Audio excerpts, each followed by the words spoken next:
आपको बता दें कि जिस व्यक्ति से हमने बात की है उसका नाम सर्वेश द्विवेदी है और मठ में ये प्रमुख, जिस तरह से यहाँ पे जो इनके जो मठ में जो लोग काम करते हैं उनका ये प्रमुख है और अक्सर महंत जी के यहाँ इसका आना जाना होता था, बल्कि यूँ कहें तो महंत जी के साथ में ये अक्सर दिखाई भी देता था। और इस व्यक्ति की माने जिस तरह से तमाम तरह के सवाल उठ रहे थे कि जो फांसी का फंदा था वो रस्सी थी या फिर कोई कपड़ा था, लेकिन इस व्यक्ति ने, जो प्रत्यक्षदर्शी है, इस व्यक्ति ने ये साफ कर दिया कि फांसी का फंदा जो था वो रस्सी थी। इसके साथ ही जो दूसरी बात सामने आ रही थी कि लगातार जो बड़े बड़े नेता और इसके साथ अन्य जो अधिकारी, उनके साथ किस तरह से महाराज जी के संबंध थे, तो महाराज जी के संबंध जरूर अच्छे थे, लेकिन उसके साथ ही आनंद गिरी के संबंधों पर जब हमने बातचीत की तो उनका साफ तौर पे कहना था कि हमने उनके संबंधों में कुछ नहीं बोलना। लेकिन सबसे बड़ा सवाल ये उठता है कि आखिर इस मठ में क्या हुआ है। ये बड़ी गुत्थी है और वो गुत्थी सुलझने का नाम नहीं ले रही है। जब बात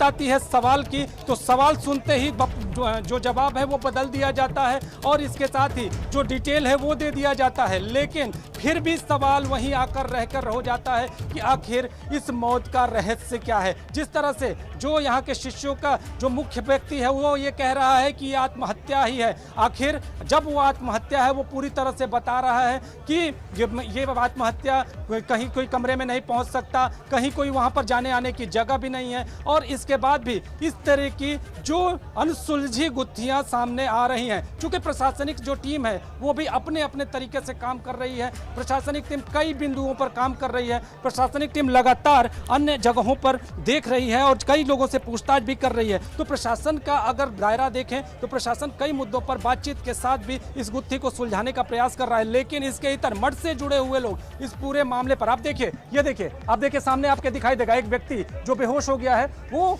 इसी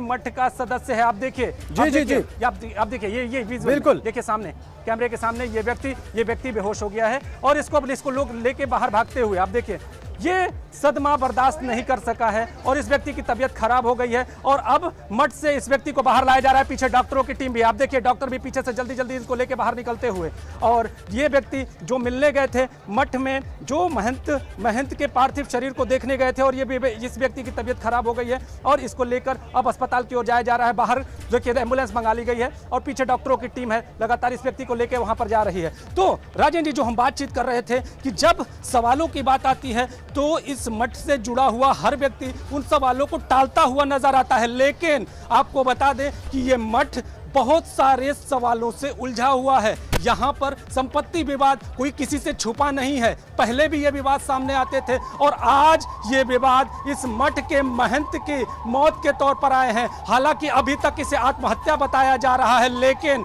इस आत्महत्या के पीछे का सच क्या है ये आने वाला वक्त बताएगा। जिस तरह से अधिकारियों से संबंध सामने आ रहे हैं, जिस तरह से राजनीतिज्ञों से जुड़े हुए संबंध सामने आ रहे हैं, वो पूरे संबंधों की गुत्थी उलझी हुई है और अब ये देखना होगा कि पुलिस और प्रशासन की जांच इन संबंधों के बाद